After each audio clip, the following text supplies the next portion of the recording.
Imagine the hand raised, the voice rising, and the fear in your heart as your parent towers over you, ready to discipline through pain. I'm sure most of us don't have to imagine, because I'm sure most of us have been through corporal punishment, which is any punishment in which physical force is used and intended to cause some degree of pain or discomfort.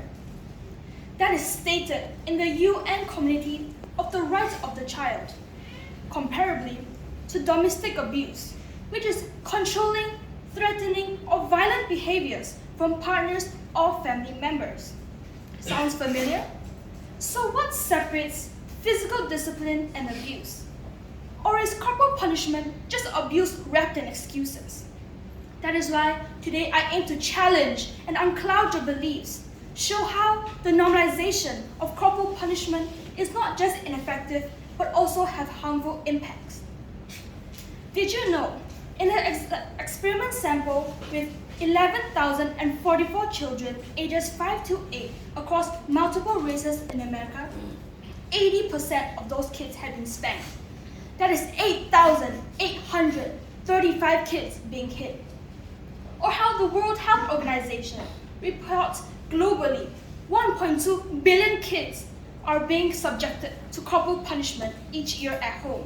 That is kids from 0 to 18 years. Such normalization on a global scale is alarming when you realize the effects, the mental and physical health that follow.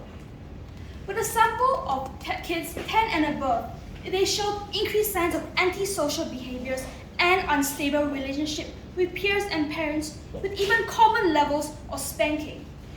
Or how the stressful environment has been linked to the development of cancer, migraines, cardiovascular diseases that can transcend into adulthood. And in serious cases, injuries or worse, death has been documented multiple times in Malaysian schools, such as ruptured eardrums, 8 stitches on the head, or even amputation that led to the death of an 11-year-old boy in 2017. Moreover, corporal punishments were more commonly used in disciplining behavioral issues. Ironically, the UN News reports no studies of positive effects, but ample results showing opposite or even increase in behavioral issues such as poor academics, violent tendencies, strong relationship with alcohol and drugs, and early initiation of sexual activity, which all stems from negative childhood experiences. Moreover, in addition, when kids observe violent behaviors from their parents, it shapes their moral understanding of conflict, where it is acceptable to resort to physical harm for quick fixes. Parents are actively teaching their kids that violence is acceptable. This has been recognized decades ago by a study conducted by Albert Bandura using the Bobo dolls experiment, where kids who were exposed to violence tend to behave more aggressively or even imitate aggression compared to kids that were exposed to non-violent behaviors. This concludes that violence observed is violence repeated and exerted. Before a solution can be applied, we first need to know the root of the issue. In the United States, CPS receives more than 50,000 reports of suspected child abuse, and majority of these cases are under the assumption from parents that spanking and slapping is counted as discipline and not borderline abuse, as well as because of the majority of the people growing up under similar circumstances, which means most don't find a need to change or find it too time-consuming to change. Because of this, I propose and advocate for mandatory parenting classes, where parents learn how to effectively raise their kids safely, especially in an environment that provides instant feedback. If kindness starts from home, why can't violence and harm?